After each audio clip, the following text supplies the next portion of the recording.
हो गया। अब संबंध आ गया, चार अनुबंध होते हैं ना। पहला अधिकारी हो गया, अब संबंध आ गया। कल एक थोड़ा टिप्पणी में अड़ गया था ना शब्द, जो पढ़ रहे थे ना, 49 नंबर टिप्पणी। केवल महावाक्य कर अपरोक्ष ज्ञान के माने हुए श्रुति उक्त श्रवणादिक साधन निवर्तनीय निवर्तनीय दोष आया था ना शब्द, निवर्तनीय दोष। कल जो छूट गया था। और निवर्तनीय का अर्थ है हटाने योग जो दोष होता है, जो हटाने के योग दोष होता है। जो दोष हटाने के योग है, यदि वो आप ही हट जाए तो फिर उसके साधन करना व्यर्थ हो जाता है ना। जैसे उन्होंने कहा भी, रोग के अभाव हुए औषधि सेवन की न्यायी। जब रोग अपने आप हट गया तो फिर दवाई की जरूरत नहीं ना पड़ती। तो उन्होंने पीछे कहा था पूर्व पक्षी ने कि जब किसी को साक्षात्कार हो जाएगा महावाक्य से तो फिर असंभावना विपरीत भावना के लिए जरूरत नहीं, हो तो बचेगी नहीं। तो जब नहीं बचेगी तो फिर जो श्रवण मनन है सब निष्फल हो जाएंगे ना। यही बात कही थी, केवल महावाक्य कर अपरोक्ष ज्ञान के माने। यदि ऐसा मान लेते हैं कि महावाक्य कर ही अपरोक्ष ज्ञान हो जाएगा तो फिर जो श्रवणवाद के साधन है ना,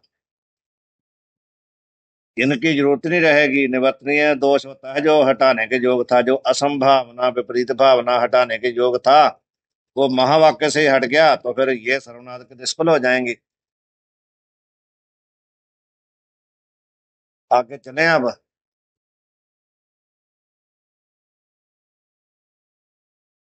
अथ संबंध वर्णन, दूसरा अनुबंध जो है संबंध है, उसका वर्णन करते हैं दोहा। प्रतिपादक प्रतिपाद्यता ग्रंथ ब्रह्म संबंध, प्राप्य प्रापकता बहत फल अधिकृत को फंद।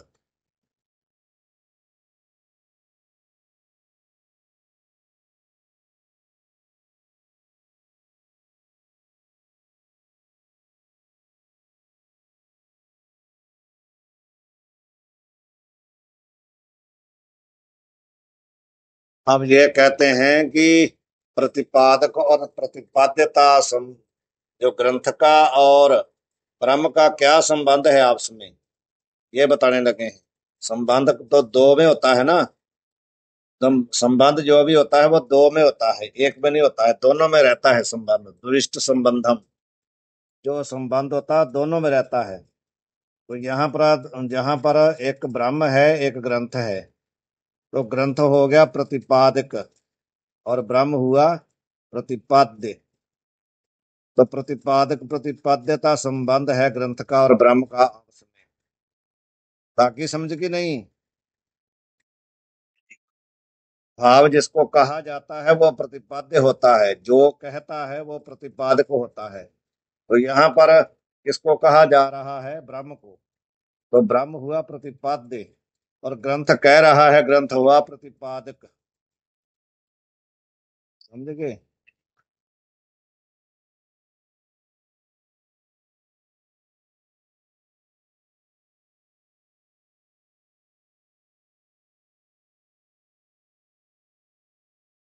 और दूसरा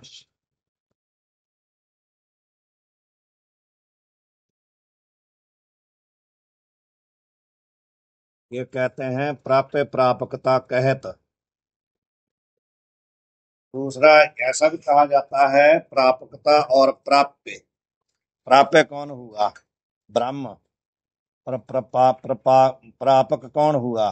ग्रंथ या पढ़ने वाला, जो प्राप्त करता है। प्राप्य हुआ ब्रह्म और प्राप्त करने वाला जो अधिकारी है वो हुआ प्रापक। जो प्राप्त करता है उसको प्राप्त कहते हैं, जो प्राप्य होता है, जो प्राप्त होता है उसको प्राप्य कहते हैं। ठीक है।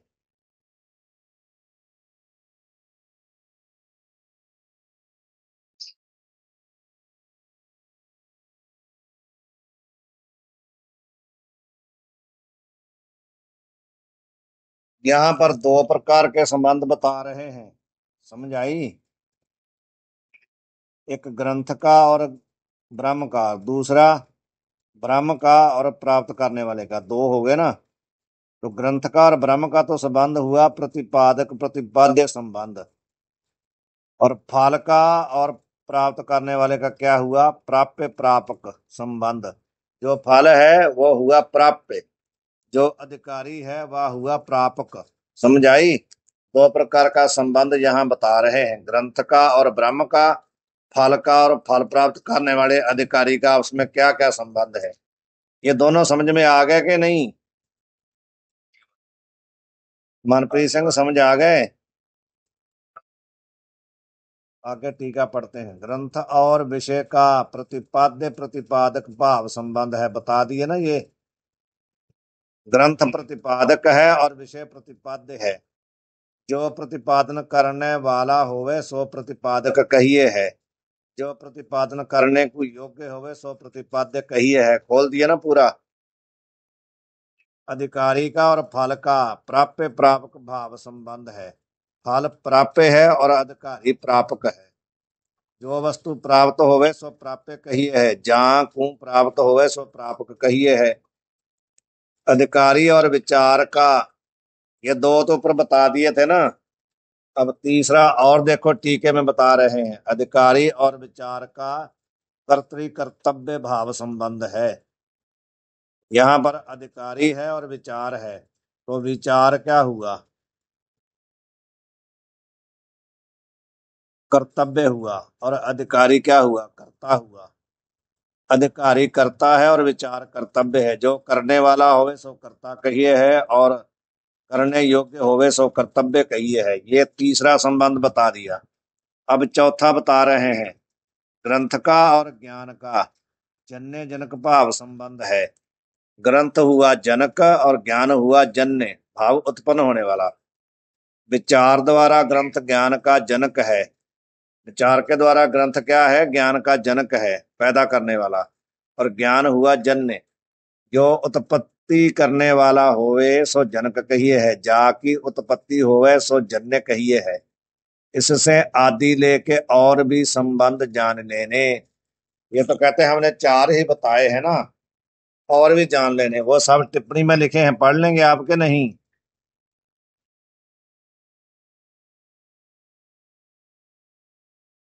तो फिर पढ़ दें क्या? जी हाँ। आदि, जो आदि आदि कहा है ना भाई, आदि संबंध और जान लेने। आदि से क्या लेना, शब्द करके श्रवणादिक साधनों का और ज्ञान का तथा विज्ञान का और मोक्ष का साध्य साधन भाव आदिक संबंध जान लेने। समझ आ गया कि नहीं ये?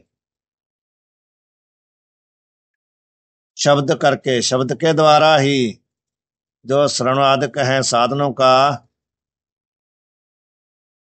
ज्ञान का तथा विचार विज्ञान का और मोक्ष का, आपस में जान लेना ना कि कौन शब्द के द्वारा शब्द कहने वाला है, किसको कहने वाला है। जैसे जैसे बताया, ज्ञान विज्ञान मोक्ष आदि सब जो है इनको शब्द ही कहता है ना। ये हो गए साध्य, और शब्द हुआ साधन। जहाँ श्रवणादिक जो है वो हो गए साधन, और ज्ञान विज्ञान ते मोक्ष ये हुए साध्य। ठीक है। इनका आपस में संबंध क्या है, शब्द का और ज्ञान का विज्ञान का मोक्ष का आपस में क्या संबंध है, साध्य साधन। ये सब साध्य हुए और शब्द हुआ साधन। समझ आ गई? जाल और सींचने की न्यायी होने कर योग्यता वाले परस्पर उपयोगी दो पदार्थन का संबंध सिद्ध हुए है। ऊपर जो कहा था ना संबंध, संबंध बताते हैं, संबंध की परिभाषा क्या है। एक दृष्टांत देते हैं, जल और सिंचना। एक जल है, एक जल को छिड़कना, दो दो है ना। जल और जल को छिड़कना, तो इनका जल का और छिड़कना जो क्रिया है। सींचना, जल सींचने का भाव है, सींचना हिंदी में बोलते हैं, पंजाबी में छिड़कना कहते हैं, जल छिड़कना, जो जल हम छिड़कते हैं कहीं। तो इनका कहते हैं आपस में परस्पर क्या संबंध है, दोनों का संबंध है ना। जल और संबंध, जल में भी रहेगा संबंध, सींचना जो क्रिया है उसमें भी रहेगा, दोनों में रहेगा ना। ये परस्पर उपयोगी हैं दोनों पदार्थ ना। जालवी और छिड़कना दोनों। निरुपयोगी पदार्थन का संबंध नहीं रहता, जो एक दूसरे के साथ जिनका कोई उपयोग नहीं होता ना, उनका संबंध नहीं रहता है आपस में। यहाँ ते योग्यता बिना संबंध के असंभव के ज्ञान रूप अर्थापत्ति प्रमाणकार तेन तेन पदार्थन की योग्यता की कल्पना रूप अर्थापत्ति प्रमा होवे है। यहाँ पर उपयोगिता नहीं ना होगी तो वहां संबंध की सिद्धि नहीं होती, तो अर्थापत्ति प्रमाण आ जाता है। जो अर्थ है उसकी आपत्ति का ना होना, अर्थ की प्राप्ति ना होना, तो फिर पदार्थन की योग्यता की कल्पना अपने आप आ जाएगी। भी उनकी उपयोगिता जो है ना आपस में, वो चाहिए, जरूरी है।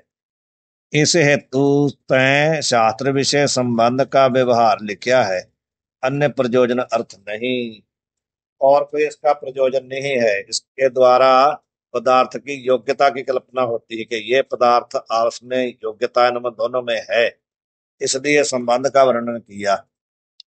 ये इतना ही था संबंध, अधिक जो प्रयोजन था इतना ही था संबंध। दूसरा अनुबंध है वो हो गया। अब तीसरा अनुबंध है विषय, अथ विषय वर्णन। दोहा। ये अनुबंध चतुष्टय आपने अच्छी तरह चारों यदि पका लिए तो आप हर ग्रंथ में ढूंढ सकते हैं भी अनुबंध चतुष्टय कहाँ है। जो भी ग्रंथ आप पढ़ने लगेंगे, जैसे भले हम गुरबाणी गुरु ग्रंथ साहब ही पढ़ते हैं, तो उसमें भी आप ढूंढ सकते हैं कि इसमें अधिकारी अनुबंध कहाँ है, विषय कहाँ है, ये सारा। अब विषय पढ़ते हैं दोहा। हाँ जी।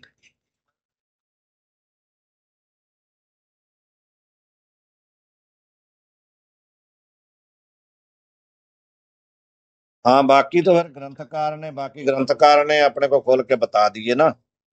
ये तो हम लोग अपनी कल्पना कर सकते हैं ना, कहीं भी दो पदार्थ हम देखेंगे तो उनके संबंध आपस में बनेगा ना। कोई भी संसार में जो दो पदार्थ एक दूसरे के साथ रहेंगे उनका संबंध दोनों में रहता है, एक में नहीं रहता।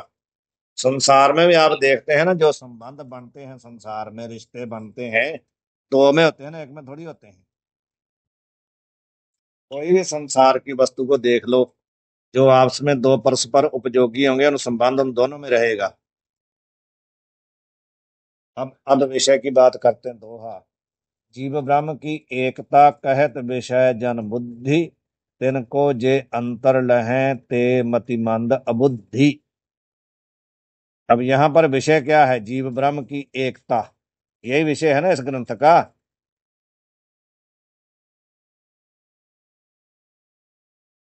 ये ग्रंथ किस चीज को वर्णन करना चाहता है? जीव ब्रह्म की एकता को, कोई इसका विषय हुआ। ये कौन कहता है? बुद्धि भाव विद्वान लोग ऐसा कहते हैं। तो जो इसके भीतर में कोई अंतर मानता है ना, अलग से मानता है, वो कहते अबुद्धि है, वो अज्ञानी है, उसको मालूम नहीं है। जो जीव ब्रह्म की एकता मानता है वो बुद्धि भाव विद्वान है, ज्ञानी है। जो नहीं मानता ऐसा, जो अंतर्भाव डिफरेंट मानता, मैं इसमें ऐसा नहीं है, वो मतिमंद है, बुद्धि है, अज्ञानी है। जीव ब्रह्म की एकता या ग्रंथ का विषय है। या ग्रंथ भाव इस ग्रंथ का, या का अर्थ है इस ग्रंथ का विषय क्या है? जीव ब्रह्म की एकता या ग्रंथ का भाव इस विचार सागर ग्रंथ का विषय है। जो प्रतिपादन करिए सो विषय कहिए है। जा ग्रंथ विषय जीव ब्रह्म की एकता प्रतिपादन करिए, या भाव इस ग्रंथ विषय। जिसको प्रतिपादन किया जाता है उसको कहते हैं विषय। किसी भी चीज का जिसका हम वर्णन करते हैं ना, प्रतिपादन करते हैं, उसको विषय कहते हैं। और इस ग्रंथ में किसका वर्णन है? जीव ब्रह्म की एकता का वर्णन है ना।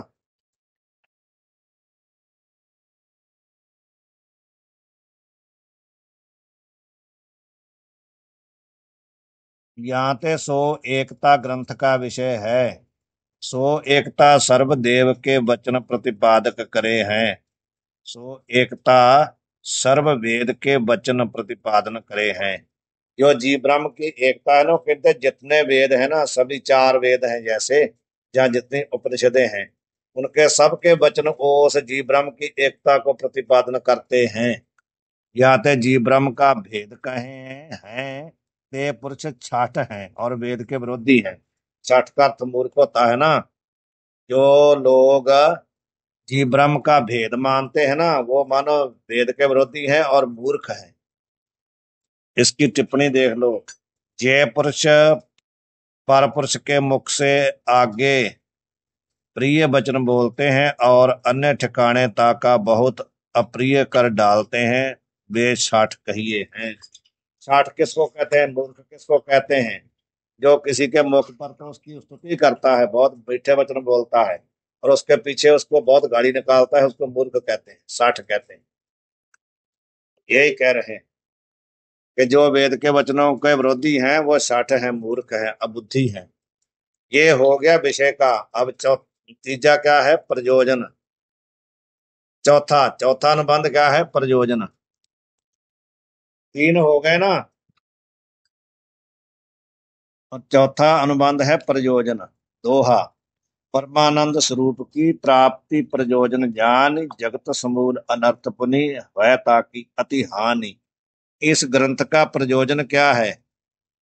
कि हमारे परमानंद स्वरूप की प्राप्ति प्राप्ति और जगत जो है ना, संसार, उसकी मूल सहत जो है निवृत्ति।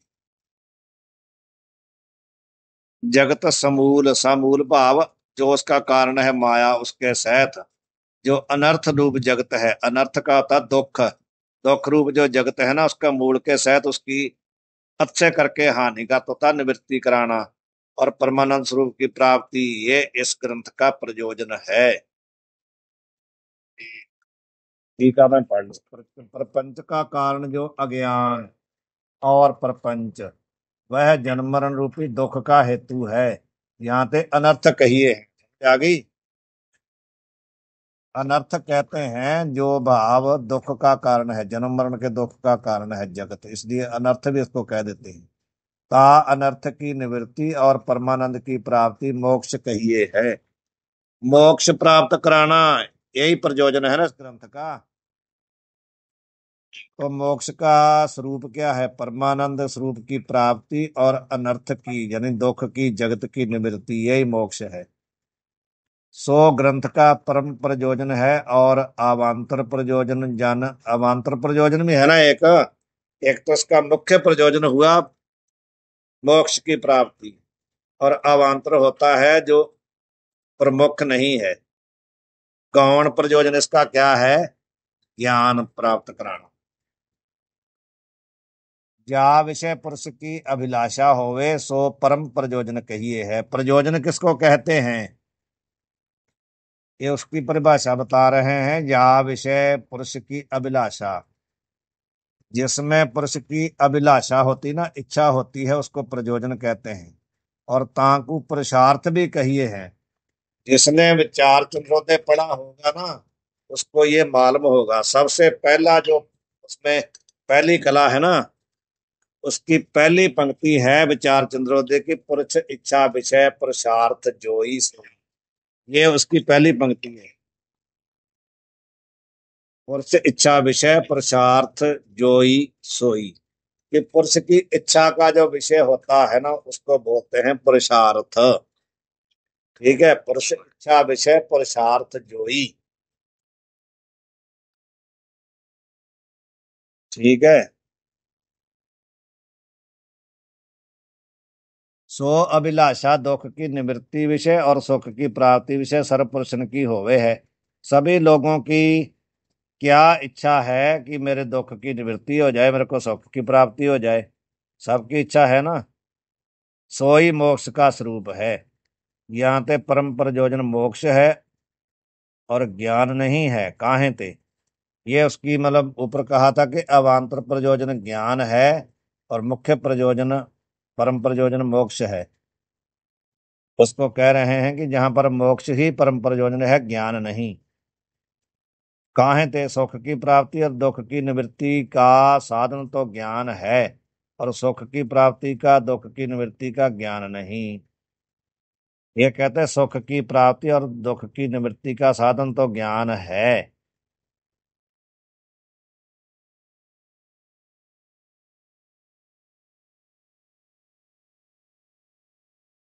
प्राप्ति का साधन है ना, निवृत्ति का साधन नहीं है, समझ गए। सुख हाँ, सुख की प्राप्ति और दुख की निवृत्ति का साधन तो ज्ञान है, और सुख की प्राप्ति व दुख की निवृत्ति रूप ज्ञान नहीं। ज्ञान ते अवांतर प्रयोजन ज्ञान है। समझ आ गई अभी।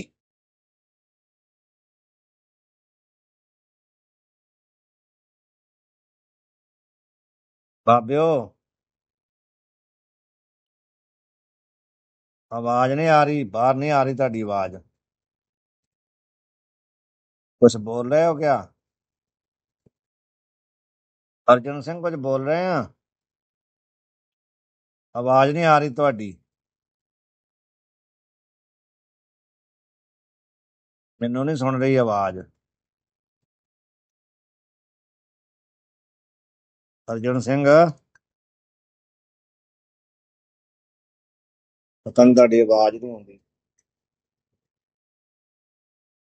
जा वस्तु द्वारा परम प्रयोजन की प्राप्ति होवे सो अवांतर प्रयोजन कहिए है। अब ये कहते हैं भी जिस वस्तु के द्वारा परम प्रयोजन की प्राप्ति होती है उसको कहते हैं अवांतर प्रयोजन। ऐसा ज्ञान है, ज्ञान के द्वारा ही परम प्रयोजन की प्राप्ति होती है, इसलिए ये अवांतर प्रयोजन हुआ। काहे थे? ग्रंथ करके ज्ञान द्वारा मुक्ति रूप परम प्रयोजन की प्राप्ति होवे है, यहाँ ते ज्ञान अवांतर प्रयोजन है। अवांतर का भाव है गौण प्रयोजन। ज्ञान के जब ग्रंथ का विचार करेंगे तो उसके द्वारा ज्ञान पैदा हुआ, तो ज्ञान के द्वारा परम प्रयोजन मोक्ष प्राप्त होता है। इसलिए मुख्य प्रयोजन हुआ मोक्ष और गौण प्रयोजन हुआ ज्ञान। अब ये कह आगे पढ़ेंगे, छोड़ दें भाभ्यो। मनप्रीत सिंह, आवाज किसी ਦੀ भी नहीं आਉਂਦੀ।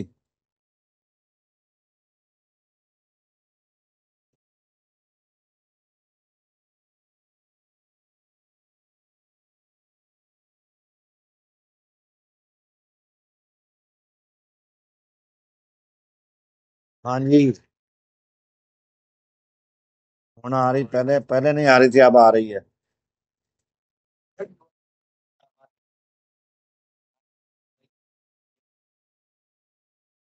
हाँ, जो मोक्ष है ना, मोक्ष का जो मोक्ष होता है, जीव ब्रह्म की एकता क्या है? नहीं, यहाँ पर जीव ब्रह्म की एकता नहीं है, यहाँ पर तो प्रयोजन है दुख की निवृत्ति और परमानंद स्वरूप की प्राप्ति। इस मोक्ष का सब फतेह बाबे। संध्या ਤੇ ਹੋ ਗਈ ਹੈ, ਵੈਗਰੂ ਹੁਣ ਚੱਲ ਰਿਹਾ ਦੂਜਾ ग्रंथ। अब कह रहे हैं अर्जुन सिंह, अभी ये समझाइए आपके, जो परमानंद की प्राप्ति और दुख की निवृत्ति रूप जो परम प्रयोजन है ना, उस प्रयोजन का साधन क्या है? ज्ञान। तो ज्ञान हुआ गौण प्रयोजन, और मोक्ष हुआ परम प्रयोजन। इस ग्रंथ की बात करते हैं, इस ग्रंथ का प्रयोजन क्या है? मोक्ष की प्राप्ति और ज्ञान दोनों ही। अब आगे चलेंगे, छोड़ दें।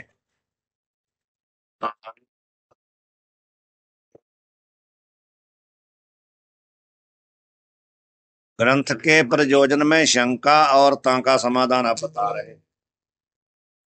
अरे,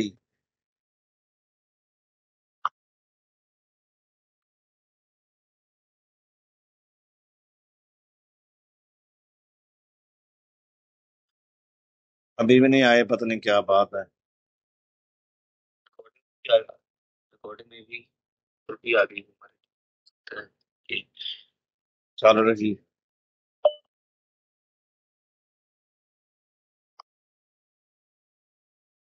ये बुला रहे हैं हमारे क्या चक्कर है? उनको तो हम ऐड कर रहे हैं बार बार, लगता क्यों नहीं?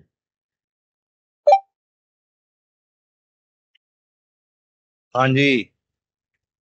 अब ये कहते हैं जीव को स्वरूप अति आनंद कहत वेद, ताको सुख प्राप्ति को असंभव बखानी है। आगे जो अप्राप्त वस्तु ताकि प्राप्ति संभवत, नित्य प्राप्त वस्तु की तो प्राप्ति के में मानी है। शंका करते हैं एक, भाई जो वेद है ना, वेद कहते हैं भी कि जीव का जो स्वरूप है वो आनंद सचचित आनंद स्वरूप है। वेद ऐसा कहते हैं ना कि जीव का स्वरूप सचचित आनंद है। तो जो पहले ही सचचित आनंद है उसको कहते हैं सुख की प्राप्ति तो असंभव है। जो पहले ही सुख स्वरूप है उसको सुख की प्राप्ति असंभव है कि नहीं। जब वेद कहते हैं कि जीव पहले ही सुख स्वरूप है तो उसको कहते हैं तांकु सुख की प्राप्ति असंभव है ना, हो नहीं सकती, वो पहले ही सुख स्वरूप है। दूसरी बात है आगे जो अप्राप्त वस्तु, जो पहले वस्तु प्राप्त ना हो ताकि प्राप्ति संभवत, उसकी तो प्राप्ति संभव है। नित्य प्राप्त वस्तु की तो प्राप्ति क्या मानी है। जो पहले ही प्राप्त है सुख, पहले ही प्राप्त है, जीव का स्वरूप ही सुख है, तो उसको दोबारा प्राप्ति करनी है तो असंभव है, हो ही नहीं सकती। जो पहले वस्तु ना प्राप्त हो उसकी प्राप्ति तो संभव है, परंतु जहां पर सुख तो पहले ही प्राप्त है उसकी दोबारा प्राप्ति आप कह रहे हैं ये असंभव है, हो नहीं सकती। एक तो ये हो गया। ऐसी शंका लेस आनी कीजिए ना विश्वास हानि। इस प्रकार की कहते हैं लेश मात्र शंका आपके मन में ला करके तो जो अपना आपका विश्वास है उसकी हानि मत करो। गुरु के प्रसाद से कुतर्क भले भानिए, गुरु की प्रसाद कृपा से कुतर्क जो आई है ना उसका, उसको हटाओ। जो आपके दिमाग में ऐसी शंका आ गई कि पहले ही जीव सुख स्वरूप है तो उसको प्राप्ति कैसे सुख की होनी है, ये जो कुतर्क है ना उसको गुरु की कृपा से गुरु के पास जाकर के इसकी निवृत्ति कीजिए। कार को कंकन खोयो ऐसी भ्रम भयो जीही। जिसनु के जिस प्रकार जिस किसी आदमी को ऐसा भ्रम हो जाए, कड़ा उसके कार में हाथ में बहना हुआ उसने, पर उसको भ्रांति हो जाए मेरा कड़ा कहाँ गया, तो कड़ा तो उसके पास में ही ना, कंकन तो कार को कंकन खोयो ऐसो भ्रम भयो जी, जिसको ऐसा भ्रम हो जाए ज्ञान तय मिलत इम प्राप्त प्राप्ति मानिए जानिए। मानो हमारे पास कड़ा हमने पहना हुआ है, हमारे को भ्रम हो गया हमारा कड़ा कहाँ गया, तो पास वाले ने बताया भी कड़ा तो आपके हाथ में है। तो अब हमारे को कड़े का ज्ञान हुआ, पहले कड़ा था ना हमारे पास लेकिन हम भूल गए थे। तो कहते यहाँ पर क्या है, प्राप्त की प्राप्ति हुई कि नहीं, कड़ा प्राप्त था पहले ही, और दूसरे के बताने पर दोबारा उसी कड़े की प्राप्ति हुई कि नहीं। इसी प्रकार कहते दुख सुख स्वरूप तो है हमारा, लेकिन हम अज्ञान के कारण उस सुख स्वरूप को भूल गए। तो जब गुरु के पास गए तो गुरु ने बताया कि तुम तो सच्चिदानंद स्वरूप हो। तो जब हमारे को अपने सुख स्वरूप का ज्ञान हुआ तो मानो प्राप्त की प्राप्ति है कि नहीं, पहले भी प्राप्त था लेकिन भूल गए थे, फिर उसी प्राप्त की ही प्राप्ति है, ये बताया। मूल की आपको मूल की समझ आ गई है ना।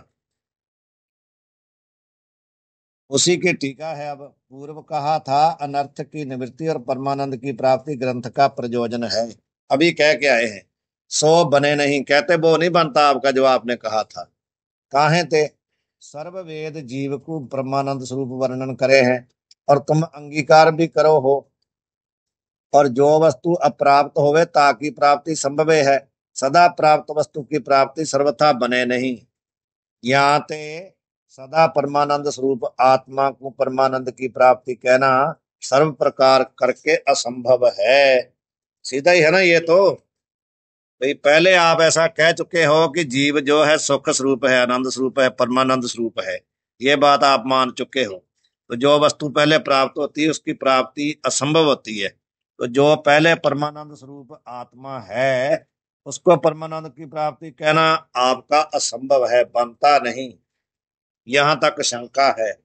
ऐसी को शंका करे है, ता शंका को सुन के ग्रंथ के प्रयोजन में विश्वास दूरी नहीं रहन करना। यदि ऐसी कहते कोई शंका आपको कहता है तो उसको सुन करके आपने ग्रंथ का प्रयोजन जो है उसमें शंका नहीं करनी कि ग्रंथ ने कुछ और कहा था, ये आदमी कुछ और कह रहा है।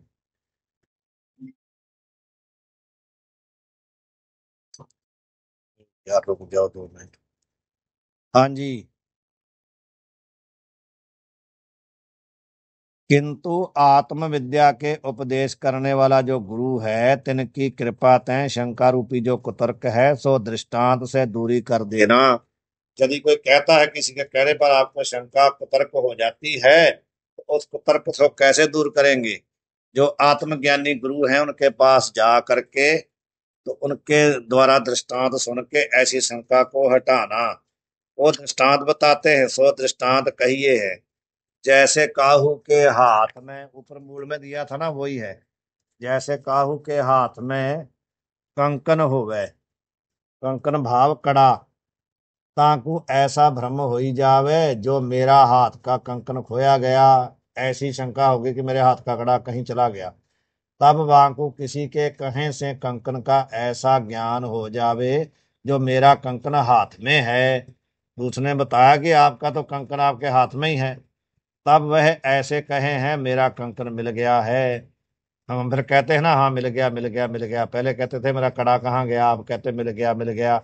इस रीति से प्राप्त जो कंकन है ताकि भी प्राप्ति कहिए हैं। जहां पर प्राप्त की प्राप्ति हुई है, प्राप्त पहले भी था, लेकिन भूलने से जो दूसरे ने बताया तो प्राप्त की प्राप्ति है।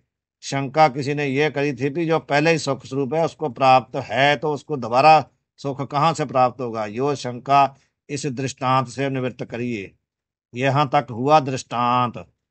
आगे बता रहे हैं दार्ष्टान्त। तैसे, जैसे कहा था ना कंकन का, तैसे परमानंद स्वरूप आत्मा विषय अविद्या के बल से ऐसी भ्रांति होवे है, आत्मा परमानंद स्वरूप नहीं किंतु परमानंद स्वरूप ब्रह्म है। ऐसी हमारे को निवृत्ति हो जाती है ना, ऐसी शंका हो जाती है हमारे को कि ब्रह्म तो परमानंद है, हम कैसे परमानंद हो सकते हैं? ऐसी हमारे को अविद्या के द्वारा भ्रांति हो गई।